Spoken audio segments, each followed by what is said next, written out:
What is up, everyone? Hopefully you're having a wonderful Memorial Day. So today what we're going to do is we're going to look at the trailer. I already kind of peeked at it and I kind of know what's going on. The last video I did on the trailer update is that I said it was tilted. And I guess I should have clarified. Now it's hard to see with the jack down, but what I meant by tilted is that this side of the trailer is lower than that side of the trailer. And I know why. Maybe you can kind of see it there on camera. The reason why is that the leaf spring on this side specifically is weak, which is why the tire is closer to the body, which is why it hit the body back there. Versus this side, you can clearly tell there's a lot more room between the tire and the wheel well. See, there's a good amount of space there, and here, not as much. So, what are we gonna do? Well, there's two options. Now, when it comes to two options, here's what we have.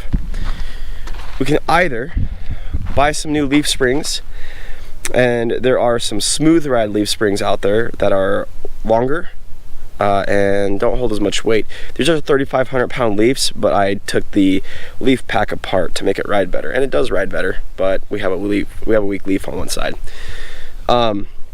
The smooth ride, though, there's one issue with them, is that they're only 1,500 pound springs. The issue is, though, I don't know exactly how much the trailer weighs, so I don't know what leaf springs we can look at. 1,500 pounds is not much, and I'm only towing it behind the Jeep. It doesn't feel like it's a whole lot of weight behind the Jeep, but I don't know for sure. So here's what we're gonna do. So what I'm thinking we do is figure out the weight of that thing. Once we know the weight, we can determine, do we buy the leaf springs or do we just go with the setup that I have currently laying on the garage floor? So how are we gonna go about weighing this thing? I don't have scales.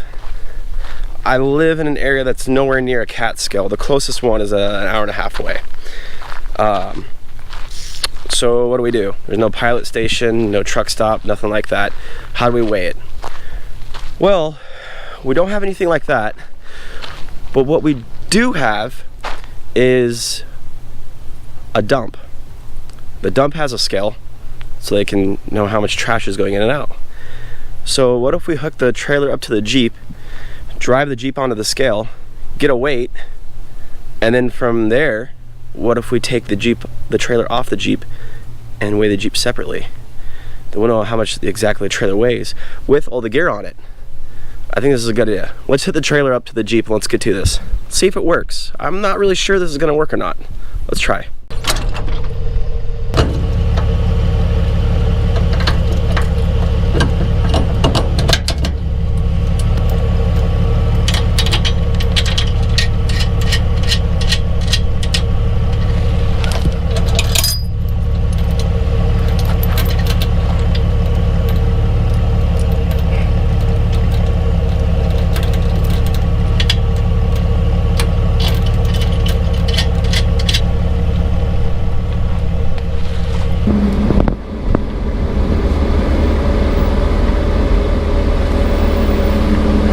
I was just curious, how much do I weigh?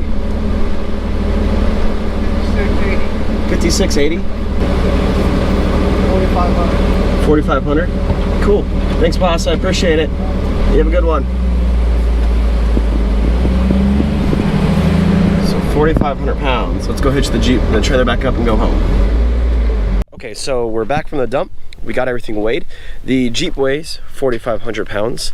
The whole thing together weighs 5,680 for a total of 1,180 pounds, which we're gonna chalk up to 1,200 pounds. However, that's 1,200 pounds with all that you see here in the trailer.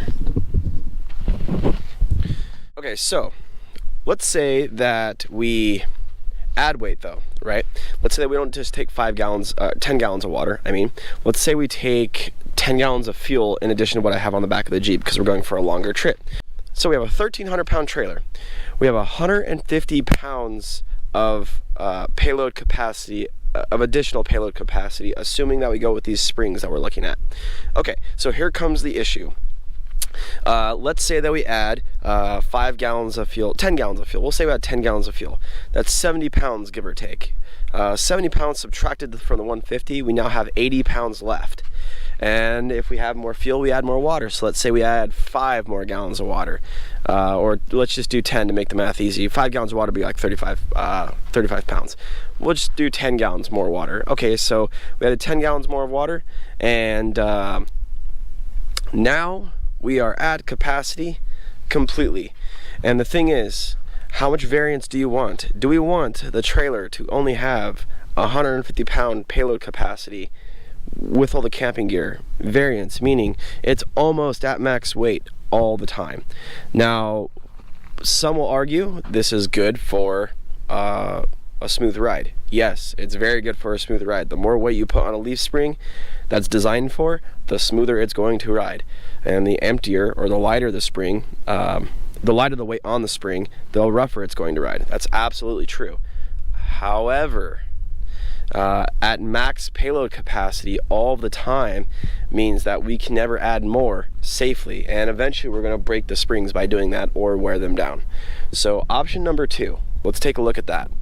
I've actually been saving these guys for a while for a different trailer, but this may be the time we use them. Okay, so these are independent axles from Flexi Ride. They're 2,000 pounds and they have brakes, which is important because the trailer currently does not have brakes, though it's light enough that it doesn't really need it. The big point about these is that they are independent. They're supposed to ride smoother than a leaf spring, and let's say that we do add let's say we do get the trailer up to capacity for those smooth ride springs, which is 1,450 pounds. We have 550 left on these, which means yes, it may ride slightly rougher, but then that also means that we're not limited to how much weight we can take, basically. I mean, we're not going to put 3,000 pounds in that trailer, but for the most part, camping gear wise, we're not really limited to what we can take. The other nice thing about these is they're height adjustable. So currently this is in the bottom setting, I believe, and you can take this and you can adjust the spindle all the way up. There's actually markings on here that show you where you can go to, but I believe you can take it all the way up here, which is good because that means we can give ourselves a lift kit without having to put blocks under there. The bad thing with putting these on is that we probably have to put a cross member on the frame, but that's not too difficult. I already have the steel to do that if we need to. So we just have to figure out what do I want to do? Leaf springs, new leaf springs, and just really pay attention to the weight and don't add anything more to it, or put the expensive independent suspension on the trailer on the cheap Jeep because I already have it and I don't have to spend money on it. For those of you that don't know, these are about $500 a set.